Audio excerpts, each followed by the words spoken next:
Como vai, missionários? Tudo bem? Vamos aqui com mais um vídeo, a gente falando um pouco sobre o trabalho de missões.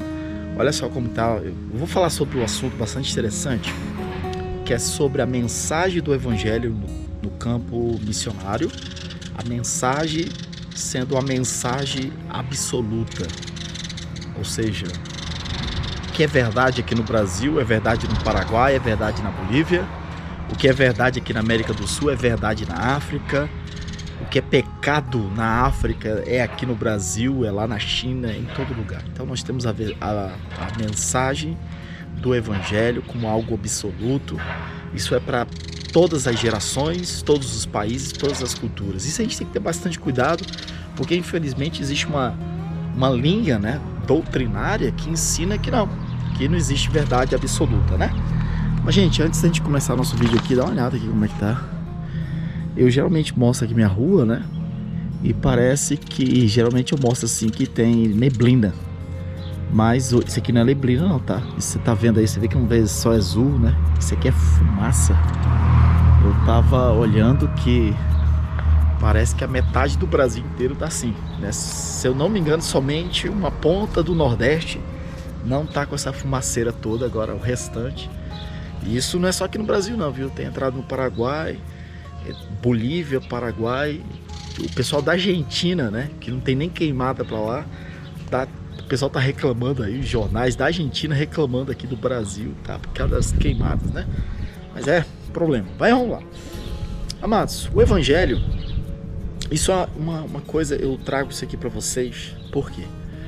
Porque existe, quando se trata do ensino da missiologia, e nós vamos falar da contextualização, ou seja, você pega o Evangelho, você vai pegar o conhecimento da verdade bíblica e você vai passar para as pessoas locais de uma determinada cultura, de uma forma que eles possam compreender as verdades bíblicas.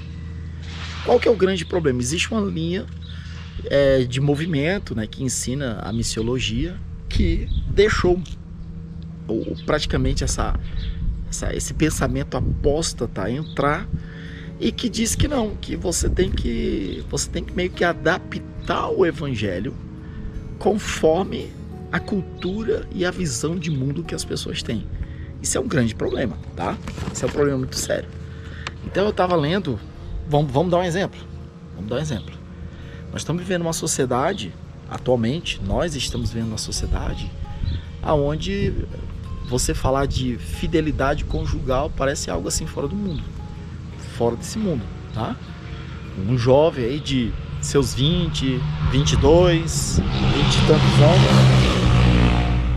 você vê um jovem aí de 20 e alguns quantos anos, não é casado e nunca teve relação sexual. Se você vai falar por aí, o pessoal vai rir de você, porque isso já não, parece que não existe no meio da sociedade, tá? É comum no meio da nossa sociedade um jovem chegar a uma determinada idade, começar a namorar sem estar casado, sem nada, e ter relação sexual. Eu faço uma pergunta para você agora: por que a sociedade e a cultura nossa está nesse ambiente, eu vou aceitar isso? Essa é a minha pergunta. Então não tem como eu aceitar isso, tá? Não tem como a contextualização do Evangelho não é eu adaptar as verdades bíblicas a esse tipo de mentalidade, tá? A gente tem que ter bastante cuidado. Então tem aquele conceito, não existe a verdade absoluta, né? O que é verdade aqui para mim não é verdade na cabeça do americano. Não é assim, mano, tá? Eu posso falar sobre essa questão de verdades absolutas que não existe em relação a como a alimentação, vamos dizer assim, né? Então, por exemplo, a minha verdade é o seguinte: meio-dia é o meu almoço. Eu como eu como arroz, feijão, carne e etc. Aí você chega para o americano, meio-dia ele está comendo pizza. Tá bom? Então, nesse conceito, sim. Mas eu estou trazendo aqui o que é as verdades bíblicas. E as verdades bíblicas, elas são absolutas. O que a gente vai dizer que é verdade aqui no Brasil, é verdade para o americano também. E se você encontrar uma igreja americana que está passando por cima dessas verdades em nome de dizer que nós somos americanos e nós temos uma outra mentalidade, é apostasia, tá? Então a gente tem que entender isso aqui. Nós temos que ter a noção de que isso está acontecendo e que tem pessoas que sobem nos púlpitos e vêm com aquela pompa toda, fulano é doutor e fez o curso não sei das quantas, trabalhou tanto tempo na África, no país tal e tal, e fez o pós-doutorado, doutorado, sei lá o que, não sei lá onde, em teologia, é PhD, não sei, aí puxa uma ficha desse tamanho e aí me vem com uma baboseira. Eu não aceito, tá? Eu não vou aceitar. Eu tava lendo um livro e pegando os livros de Ronaldo Lindório. Ele tem vários livros de missões, muito bom. Eu animo você que é uma pessoa animada aí por missões, conhecer missões, procure os livros do pastor Ronaldo Lindório. Ele tem muita coisa sobre a antropologia missionária, né? Eu tava até há um tempo eles tentando, eu não sei se já fizeram isso aí, mas a ideia é pegar a antropologia missionária, né? Quer dizer, o conhecimento da antropologia dentro de um conceito missionário evangélico cristão e colocar isso aqui dentro de uma matéria teológica, tá? Eu não sei se eles estavam lutando por isso aí, não sei se já fizeram, já estão fazendo, não sei. Deixa eu passar aqui com o trator aqui, ó. Minha rua é desse jeito aí.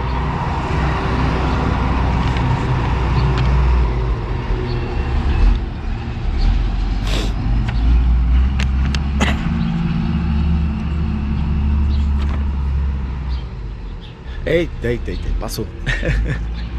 Aqui é assim. Se eu não gravo aqui, pra mudar um pouco meu cenário, eu tenho que ir pra dentro do carro, né? Aí meu carro aí, acaba indo pra dentro, mas sabe que tá quente, meu Deus, então vai aqui fora mesmo. Então, o pastor Ronaldo Lindório, que uma pessoa que tem conhecimento, ele diz o seguinte, que o evangelho ele é supracultural.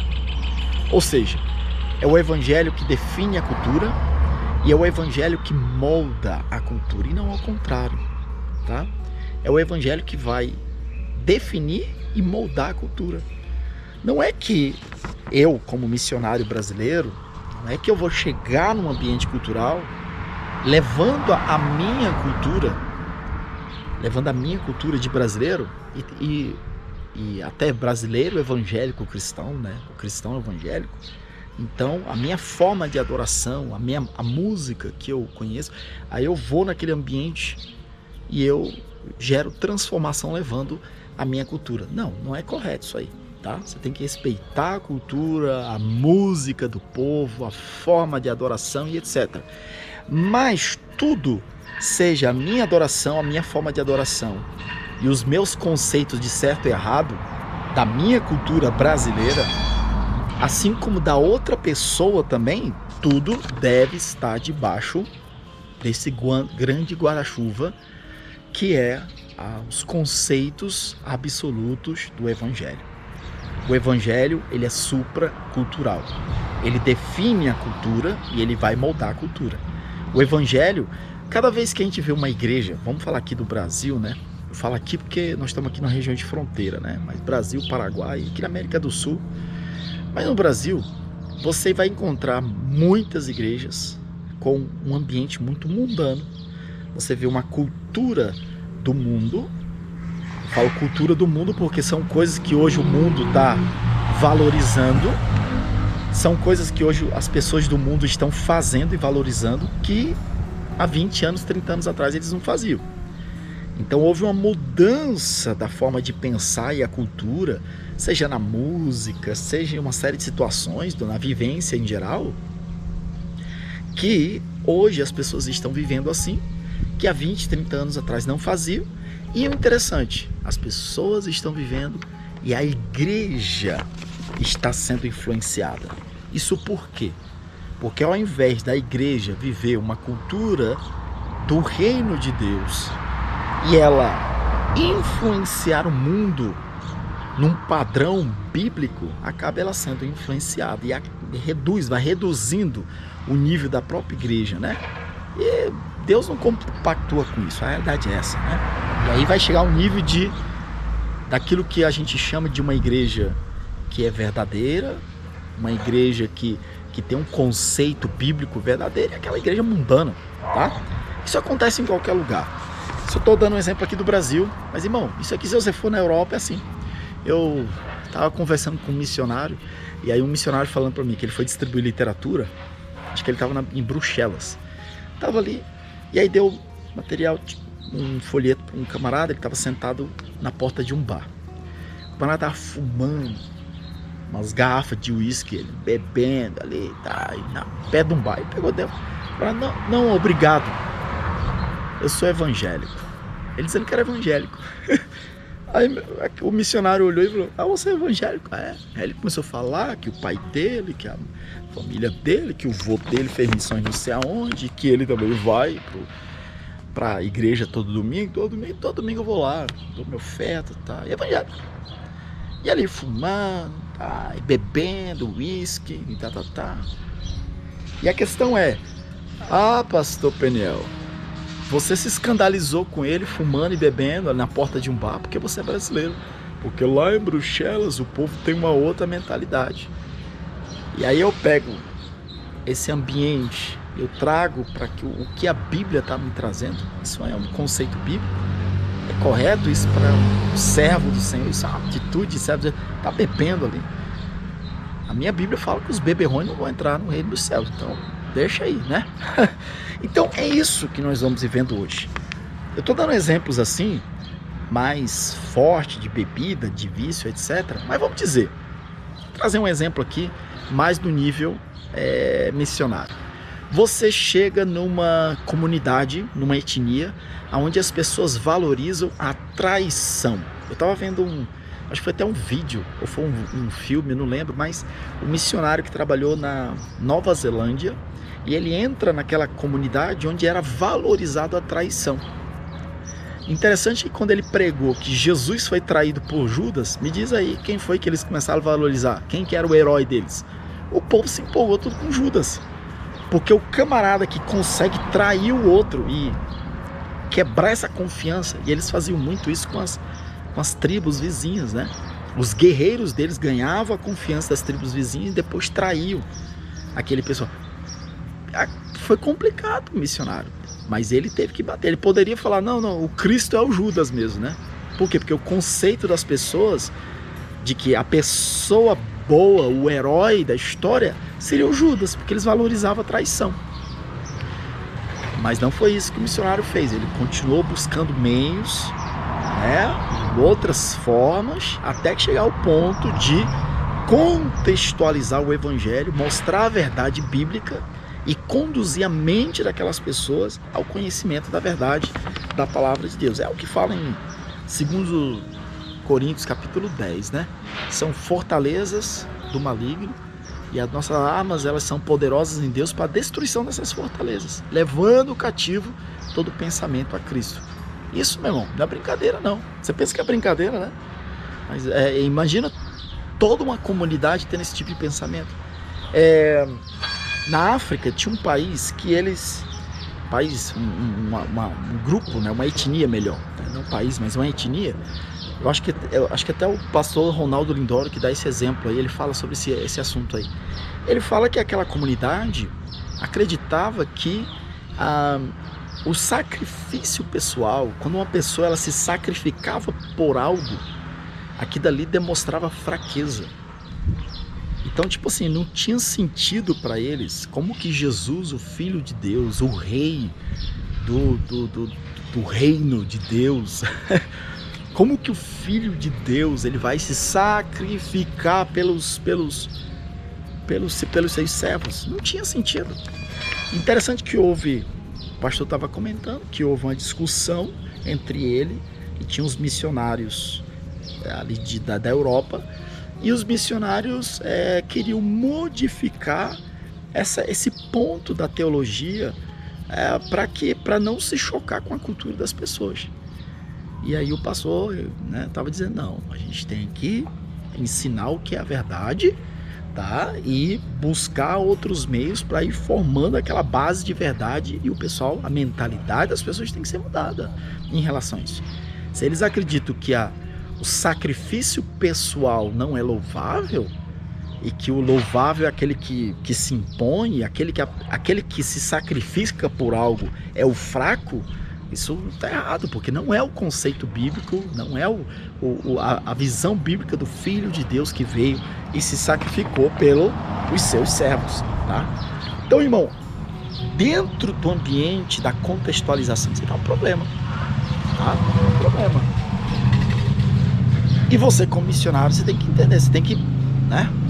Aquilo que a palavra de Deus fala, porfiai por entrar pela porta estreita. Você tem que bater o pé, ficar firme ali no seu posicionamento, tá? Ter sabedoria para poder você entregar a doutrina bíblica do jeito que é para ser, e não simplesmente você toldar com um pensamento manchado pelo pecado do mundo. Então vai ficar difícil, tá bom?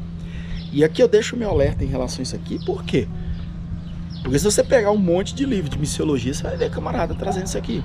Se você escutar muita gente aí que são os espertos na missiologia, que já rodaram o mundo aí fazendo missões, e que muitas vezes vão ensinar alguma coisa, vão dizer, ah não, isso aqui é pecado aqui, mas não é pecado lá, tá? Então, eu já vi gente defendendo, porque em tal país o homem que é forte e que isso, que aquilo, isso é símbolo de poder, de sabedoria, disso, daquilo, ele tem 5, 6 mulheres. E esse mesmo missionário estava dizendo que a igreja tem que chegar ali, tem que aceitar essa forma de pensar, essa cultura, etc. É muito complicado, tá? É muito complicado. Então, claro que tem que se haver uma forma correta da aproximação, de transmitir aquilo ali. Existem situações, por exemplo, países africanos em que é legal a pessoa ter 3 mulheres. Se ele tem a 4ª, já não é legal, já é contra a lei local. E o camarada tem 3, 4 mulheres. Como é que você vai trabalhar com isso aqui? Então tem que se levar o evangelho mostrando sobre a importância do homem ter uma só esposa. E a Bíblia diz, sabe aquela passagem que diz, falando do obreiro, que fala o seguinte, que seja marido de uma só mulher, tá? Então é isso aí, você vai escolher um obreiro, tá aqui um requisito, que seja marido de uma só mulher. Então, amado, sabe, no mundo que a gente vive, com muitas culturas, com muitas formas de enxergar o mundo, e com muitos conceitos aí de um lado por outro, a gente tem que ter bastante cuidado em guardar a verdade absoluta da palavra de Deus e ter essa busca de Deus, a sabedoria para contextualizar. Porque não adianta você falar de casamento, falar de costumes, falar do que é certo e errado, do que você aprende aqui na nossa cultura, e você chegar em uma outra cultura totalmente diferente, você chegar de supetão. Se não tiver sabedoria, vai ficar difícil para gerar conexão, pregar a palavra, formar discípulos naquele lugar.